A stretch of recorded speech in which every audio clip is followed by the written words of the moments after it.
Assalamualaikum warahmatullahi wabarakatuh. Perkenalkan, nama saya Aldi Fara Abdul Razak dengan NIM 2110114000947 dari kelas 08 TPLP 013. Tujuan dari video ini yaitu untuk memenuhi tugas mata kuliah interaksi manusia dan komputer yang dibimbing oleh dosen pengampu yaitu Ibu Intan Kumalasari SK Memkom. Dalam studi kasus kali ini, pemerintah Kota Bahari berencana meningkatkan pengalaman wisatawan dengan meluncurkan proyek wisata cerdas melalui pemasangan papan informasi publik interaktif yang menggunakan sistem bersensor ganda. Sistem ini terdiri dari dua sensor, yaitu ada sensor jarak yang mendeteksi keberadaan pengguna di dekat papan, yaitu sensor gestur tangan, yaitu yang menggunakan interaksi tanpa menyentuh layar.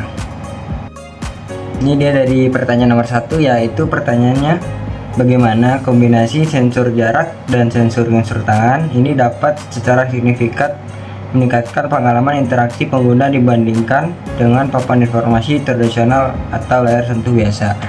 Jadi jawabannya itu kombinasi sensor jarak dan sensor gestur tangan dapat secara signifikan meningkatkan pengalaman interaksi pengguna karena sistem ini menjadi lebih higienis kan, terus tidak perlu sentuhan fisik kan, jadi memakai sensor seperti itu dan menggunakan pengguna dalam situasi ramai atau terbatas ruang. Hal ini jauh lebih baik dibandingkan layar sentuh tradisional. Jadi tangan kita tidak perlu menyentuh sensor, jadi ada sensor. Ini jauh lebih baik, apalagi saat pasca pandemi kemarin.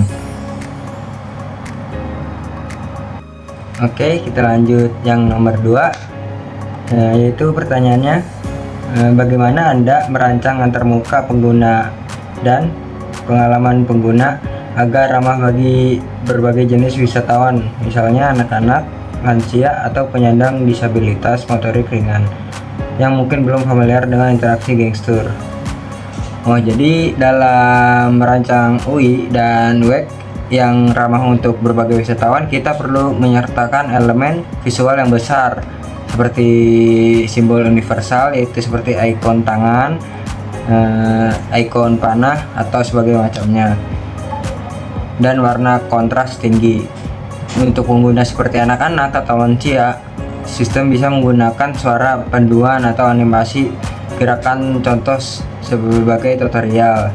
Contohnya, tombol virtual besar dengan ikon gambar dan suara instruksi yang muncul otomatis saat pengguna terdeteksi.